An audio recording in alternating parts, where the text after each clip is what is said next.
Hello and welcome to pro 3D academy. ये हमारा third lecture है 3D मैक्स सीरीज़ का। आई होप आपने पहले 2 लेक्चर देखे होंगे। अगर नहीं देखे हैं तो प्लीज़ आप वो पहले देख लेना, तो आपको ये लेक्चर समझने में इजी होगा। तो लेट्स स्टार्ट। हम इस लेक्चर में टूल्स सीखने वाले हैं। जो हमारे ये टूल्स है उसके एग्जैक्टली क्या यूज़ है हम देखने वाले हैं। तो सबसे पहले ये अंडू, ये रिडू, ये तो आपको पता ही है। देन ये यहाँ पे सिलेक्ट एंड लिंक का ये लिंक टैब है, ये हम बाद में देखेंगे, इसका तो अभी तो फ़िलहाल हमको यूज़ नहीं है। देन ये इम्पॉर्टेंट है, ये सिलेक्शन फ़िल्टर। यहाँ पे देखो बाय डिफ़ॉल्ट ऑल सिलेक्टेड है, तो इसको हम क्लिक करते हैं तो यहाँ पे देखो geometry, shapes, light, cameras, helpers, ऐसे काफ़ी सारे ऑप्शंस आते हैं।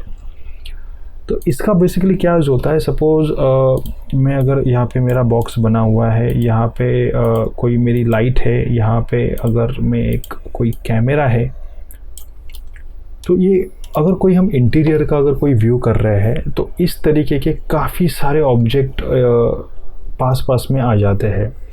तो अगर मैं सपोज़ लाइट पे काम कर रहा हूँ, मुझे लाइट पे ही काम करना है, तो गलती से कभी कभी कैमरा पे क्लिक हो जाता है, कैमरा मूव हो जाता है, कुछ किस ऑब्जेक्ट पे क्लिक हो जाता है, ऑब्जेक्ट मूव हो जाता है। तो ये अवॉइड करने के लिए अगर मुझे लाइट पे ही काम करना है तो ये जो सिलेक्शन फ़िल्टर है यहाँ पे मैं लाइट सिलेक्ट कर सकता हूँ। तो अभी जो ऑल था यहाँ पे अभी लाइट हो गया है, तो इसका मतलब क्या है कि मेरा अभी बाकी क्लिक किसी भी ऑब्जेक्ट पे नहीं होगा। अगर मैं चाहूँ भी तो किसी भी ऑब्जेक्ट पे क्लिक नहीं कर सकता हूँ, जस्ट मैं लाइट पे क्लिक कर सकता हूँ, क्योंकि यहाँ पे सिलेक्शन में सिर्फ लाइट सिलेक्टेड है। उसी तरीके से अगर मैं कैमरास पे जाता हूँ तो कैमरा सिलेक्ट किया, तो अगर मैं लाइट पे क्लिक करना चाहूँगा तो लाइट नहीं होगा, तो सिर्फ कैमरा पे होगा। तो इस ऑप्शन का ये यूज़ काफ़ी ज़्यादा होता है अगर आप पर्टिकुलरली काफ़ी कॉम्प्लिकेटेड सीन में काम कर रहे हो, ठीक है। तो ये सिलेक्शन फ़िल्टर आप ध्यान में रखना। Then select object. Select object मतलब आपको अगर कुछ सिलेक्ट करना है तो ये सिलेक्ट ऑब्जेक्ट करके आप सिलेक्शन कर सकते हो, ठीक है। It's very simple. देन उसके बाजू में है सिलेक्ट बाय नेम। ये भी काफ़ी इम्पोर्टेंट ऑब्जेक्ट है, मतलब ऑप्शन है। देखो इसका क्या यूज़ होता है, अगर मेरे कोई भी सीन है, इसके अंदर में काफ़ी सारे ऑप्शंस, मतलब chair, furniture, table and artifacts, fan, light, काफ़ी सारे ऑप्शंस है। बट यहाँ पे आप किसी भी ऑप्शन पे क्लिक करते हो तो यहाँ पे आप राइट में देखोगे तो उसका एक पर्टिकुलर नाम होता है। यहाँ पे देखो बॉक्स 001 आ गया है, ठीक है। अगर मैं चाहूँ इसको मैं मैन्युअली भी हम नाम चेंज कर सकते हैं। यहाँ पे मैं इसको देता हूँ चेयर, ठीक है। इसको देता हूँ मैं सोफ़ा, इसको देता हूँ वार्डरोब। अगर आपने ऐसे काफ़ी सारे ऑप्शंस को ये लाइट को देता हूँ सीलिंग लाइट 1, कैमरा 1, ठीक है। तो ऐसे काफ़ी सारे ऑब्जेक्ट आपके अगर व्यू में हैं और आपने उनको नेमिंग दिया हुआ है, तो आपको पर्टिकुलर किसी एक ऑब्जेक्ट को आपको सिलेक्ट करना है। सपोज़ काफ़ी कॉम्प्लिकेटेड ऑब्जेक्ट है, आपको कैमरा या फिर सोफ़ा सिलेक्ट करना है जो कि आपने नेम उसको दिया था। तो आपको क्या करना है, यहाँ पे जाना है सिलेक्ट बाय नेम में, और यहाँ पे आपका जो भी देखो जितने भी ऑब्जेक्ट है उसके सब लिस्ट यहाँ पे आ जाएंगी, एंड देन उसका कैटेगरी भी आ जाएंगी। देखो यहाँ पे ये लाइट है, ये कैमराज है, ये ज्योमेट्री है, ऑब्जेक्ट है, और यहाँ पे आई का साइन है। तो देखो जैसे कि हमने सोफ़ा इसको नाम दिया था सोफ़ा, अगर मैं इसको क्लिक करता हूँ एंड देन प्रेस ओके करता हूँ तो मुझे अपने आप वो सोफ़ा सिलेक्ट हो जाएगा। इसी तरीके से अगर मैं सीलिंग लाइट को सिलेक्ट करके प्रेस ओके करता हूँ तो मेरा लाइट सिलेक्ट हो जाएगा। तो ये सिलेक्ट बाय नेम का भी काफ़ी ज़्यादा हमें यूज़ होने वाला है। तो कभी यहाँ पे अभी 5-6 ऑब्जेक्ट है, इसके लिए हमें इतना ही दिख रहा है, बट 100,000 भी ऑब्जेक्ट हो जाते हैं कुछ बड़े सीन्स में। मतलब एक एक ऑब्जेक्ट के लिए एक एक वो यहाँ पे नाम होता है। तो उसमें आपको सिलेक्ट करने के लिए कुछ फ्लावर पॉट हो गया, ये छोटा से छोटा एक मोबाइल का ऑब्जेक्ट हो गया जो आपने रखा हुआ है, या पेन हो गया छोटा, अगर आपको वो सिलेक्ट करना है तो आप डायरेक्टली यहाँ पे लिस्ट में जाके यहाँ पे आप सर्च भी कर सकते हो एंड देन प्रेस ओके। ठीक है। Then next is rectangular selection region. अभी इसका क्या यूज़ है, इसको मैं अगर क्लिक करता हूँ, अभी बाय डिफ़ॉल्ट रेक्टेंगुलर सिलेक्शन है, मैं सिलेक्ट ऑब्जेक्ट करता हूँ तो यहाँ से जैसे मैं ड्रैग कर रहा हूँ तो ये रेक्टेंगल शेप आ रहा है। ओके, तो ये रेक्टेंगुलर है, इसके लिए इसको मैं अगर लॉन्ग प्रेस करता हूँ तो उसके अंदर सर्कल भी दिख रहा है, कुछ मैनुअल सिलेक्शन टूल भी दिख रहा है। अभी मैं सर्कल लेता हूँ एंड देन अगेन मैं अभी सिलेक्शन कर रहा हूँ तो देखो ये सर्कल में सिलेक्शन हो रहा है। ओके, सी द डिफरेंस, जो पहले रेक्टेंगल था ये सर्कल में हो रहा है। देन थर्ड विच इज़, अभी ये मैनुअल है तो मैं यहाँ पे मैन्युअली जिसको चाहिए मैं सिलेक्शन में ले सकता हूँ। देन कंप्लीट, ठीक है, इसको हमने स्किप कर दिया था। तो ये मैनुअल सिलेक्शन होता है, फेंस सिलेक्शन रीजन, ठीक है। और ये मैनुअल जैसा ही है, रैंडमली हम उसको कंप्लीट कर सकते हैं, ठीक है। ये लैसो सिलेक्शन रीजन होता है। तो इतना हमें कुछ देखने की ज़रूरत नहीं, हम मोस्टली 99% हम रेक्टेंगुलर सिलेक्शन यूज़ करते हैं, आप उसको सिलेक्ट कर देना। जस्ट मैं आपको एक्स्ट्रा नॉलेज के लिए बता रहा हूँ। देन उसके बाजू में होता है विंडो एंड क्रॉसिंग। सी, ये भी इम्पॉर्टेंट है। अभी आप जैसे कि यहाँ पे देख रहे हो एक ग्रीन कलर का बॉक्स है एंड एक डॉटेड लाइन है। अभी जैसे मैं क्लिक कर रहा हूँ वो डॉटेड लाइन के अंदर वो ग्रीन बॉक्स चला गया, मैं अगेन इसको क्लिक करता हूँ तो डॉटेड लाइन के ऊपर वो ग्रीन बॉक्स आ गया है। तो इसका मतलब क्या है कि जैसे कि वो डॉटेड लाइन के ऊपर है, तो देखो अभी मैं सिलेक्शन करने जा रहा हूँ, ये डॉटेड लाइन ज़रा सा भी मेरे कोई भी ऑब्जेक्ट को अगर ओवरलैप कर रहा है तो वो सिलेक्ट हो जाएगा, ठीक है। इसका मीनिंग यह है कि वो लाइन के ऊपर है, ज़रा सा भी उसको टच भी करेगा तो वो पूरा ऑब्जेक्ट सिलेक्ट हो जाएगा। सेम इसको ज़रा सा टच भी करेगा तो ये पूरा ऑब्जेक्ट सिलेक्ट हो जाएगा, because it is on the line. तो अगर मैं इसको ऑन करता हूँ तो देखो ये कंप्लीट उसके अंदर चला गया। तो इसका मीनिंग क्या है, जब तक कोई भी ऑब्जेक्ट मेरे पूरे स्क्वायर के अंदर नहीं आ जाता तब तक वो सिलेक्ट नहीं होगा। देखो मैं इसको अभी जस्ट हाफ सिलेक्ट करके छोड़ रहा हूँ, ये सिलेक्शन नहीं देगा। इसका क्या मीनिंग है, आपको पूरा ऑब्जेक्ट को उसके अंदर लेना पड़ेगा फॉर द सिलेक्शन। तो इसका यूज़ कभी होता है, सपोज आपका कोई भी बॉक्स है और आपको बॉक्स सिलेक्ट नहीं करना है, आपको ये ऊपर का ही सिलेक्ट करना है, तो आप उसको विंडो क्रॉसिंग रखेंगे एंड देन इसको सिलेक्ट करेंगे, इसको सिलेक्ट करेंगे तो यही सिलेक्ट होगा, नीचे वाला कोई भी ऑब्जेक्ट दूसरा ऑब्जेक्ट सिलेक्ट नहीं होगा, ठीक है। तो इसको विंडो क्रॉसिंग बोलते हैं, इसका भी आपको काफ़ी ज़्यादा यूज़ होने वाला है।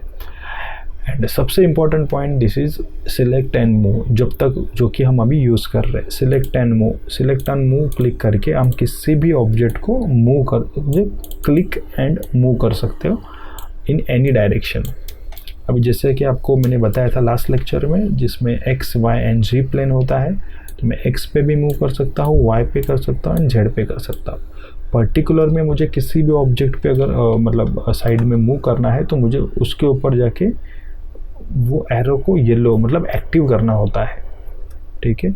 तो ये जब तक वो एक्टिव नहीं होगा तो वो डायरेक्शन में नहीं जाएगा। अगर मैं एक्स एंड जी दोनों के बीच में अगर मैं सेंटर में लेके जाता कर्सर तो देखो दोनों एक्टिव एट अ टाइम हो गए। तो इसका मीनिंग क्या है, मैं जेड पे भी जा सकता हूँ एंड एक्स पे भी जा सकता हूँ। सेम उसी तरीके से वाई एंड जी का करता हूँ तो मैं वाई एंड जी एक्सिस पे उसको मूव कर सकता हूँ। एंड अगर मैं सेंटर में आगे देखो एक स्क्वायर, छोटा स्क्वायर दिख रहा है, तो अगर सेंटर में पकड़ता हूँ तो I can move in any axis, तीनों एक्सिस एक्टिव हो जाते हैं। तो ये आप ध्यान में रखना। तो कोई भी ऑब्जेक्ट को मूव करना है तो स्ट्रेट लाइन में मूव करना है, आप किसी भी एरो पे जाके होल्ड करके आप उसको मूव कर सकते हो, ठीक है। देन सेम उसके बाजू में है सिलेक्ट एंड रोटेट। तो सिलेक्ट एंड रोटेट सेम उसी तरीके से काम करता है जैसे कि एक्स वाई जी होता है। ये देखो ये जो है वो जेड एक्सिस है, यहाँ पे जैसे मैं उसको रोटेट कर रहा हूँ वहाँ पे डिग्री मुझे बता रहा है कितने डिग्री में रोटेट हो रहा है, ठीक है। ये x axis sorry Z axis पे मूव हुआ, ये हो रहा है एक्स एक्सिस। आप यहाँ पे नीचे भी देख सकते हो वैल्यू कैसे चेंज होता है। तो मैं जेड एक्सिस पे करता हूँ, जेड एक्सिस पे वैल्यू चेंज हो रहा है। आप डायरेक्टली यहाँ पे वैल्यू दे सकते हो। तो सपोज़ मैंने यहाँ पे टी पॉट दिया हुआ है ओके, तो इसको रोटेट करने के लिए हमें जाना है सिलेक्ट एंड रोटेट, और यहाँ पे मैं अगर Z पे डायरेक्टली 90 डालता हूँ तो ये 90 डिग्री में रोटेट हो रहा है। ठीक है, तो आप यहाँ पे किसी भी एंगल पे आप यहाँ पे उसको रोटेट कर सकते हो। आपका यहाँ पे सिलेक्ट एंड रोटेट सिलेक्ट होना चाहिए। अब देखो इसमें एक और एक चीज़ है, आप इसको अगर रोटेट कर रहे हो तो यहाँ पे एक वैल्यू आ रहा है, रोटेट वैल्यू आ रहा है, मतलब वो 0.1 0.25, तो ऐसा ऑड वैल्यू है। तो हमें फिक्स डिग्री पे उसको अगर रोटेट करना है तो यहाँ पे एक ऑप्शन होता है रोटेट का, एंगल स्नैप टॉगल। तो इसको मैं राइट क्लिक करता हूँ यहाँ पे, तो यहाँ पे देखो यहाँ पे एंगल 5 डिग्री है, तो इसको मैं ऑन कर देता हूँ। तो अभी क्या हो जाएगा, एंगल स्नैप टॉगल अगर मैं ऑन करता हूँ तो ये अगर मैं रोटेट करता हूँ देखो 5 डिग्री पे होने लगा ये। इसका थोड़ा मैं कलर चेंज कर देता तो आपको थोड़ा सा आइडिया आ जाएगा। इसको ब्लू कर देता हूँ। ओके, देखो एंगल यहाँ पे देखो 5 डिग्री पे हो रहा है, 50 55 60 65 75। तो ये because of this angle snap toggle. इसका शॉर्टकट है ए, ये आप ध्यान में रखना कोई भी रोटेट करने के लिए। देन उसके बाद में होता है सिलेक्ट एंड यूनिफॉर्म स्केल। तो मुझे इसको सिलेक्ट करना है, सिलेक्ट एंड यूनिफॉर्म स्केल। आप Z एक्सिस में करना चाहते हो तो आप Z एक्सिस में हो जाएगा, X पे करना है स्केल तो X पे हो जाएगा, Y पे करना है तो Y पे हो जाएगा। कोई ऑब्जेक्ट है 3 डायमेंशन प्रॉपर ऑब्जेक्ट है तो उसको मैं सजेस्ट करूँगा आपको ये select in the centre and then scale. ठीक है, तो ये सिलेक्ट एंड स्केल आप यूनिफॉर्म स्केल आप इजीली कर सकते हो, उसका शॉर्टकट है R, आप ध्यान में रखना। ठीक है, देन ये स्नैप टॉगल हमको यूज़ आने वाला है जब भी हम स्नैप का लेक्चर्स मतलब ऑटोकैड का इंपोर्ट करेंगे तब भी हम स्नैप आपको बताएंगे। देन आपको ऑलरेडी एंगल स्नैप टॉगल बताया हुआ है, ए शॉर्टकट है ए, आपको एंगल में सिलेक्ट एंड रोटेट करने में इजी जाता है। सिलेक्ट एंड रोटेट का शॉर्टकट है ई। ओके, देन ये परसेंट स्नैप टॉगल, ये काफ़ी, इसका कुछ भी यूज़ नहीं है हमें फ़िलहाल अभी तो। देन ये है मिरर। ओके, तो मिरर में क्या होता है कि कोई भी ऑब्जेक्ट है, ठीक है, तो इसको मैं अगर मिरर पे क्लिक करता हूँ तो देखो ये मिरर हो रहा है। कौन से एंगल पे करना है, कौन से एक्सिस पे करना है, आप यहाँ पे देख सकते हो। तो यहाँ पे देखो मिरर हो रहा है, कौन से एंगल पे करना है, कौन से एक्सिस पे करना है, आप यहाँ पे सिलेक्ट कर सकते हो। एक्स पे करना है मिरर, वाई पे करना है। तो इसको देखो, और एक चीज़ मैं आपको बता रहा हूँ, अगर आपका ये ऑब्जेक्ट है, ठीक है, आप इसको मूव कर रहे हो, आप शिफ्ट प्रेस करके अगर मूव करते हो तो इसका एक आपको कॉपी मिल जाता है।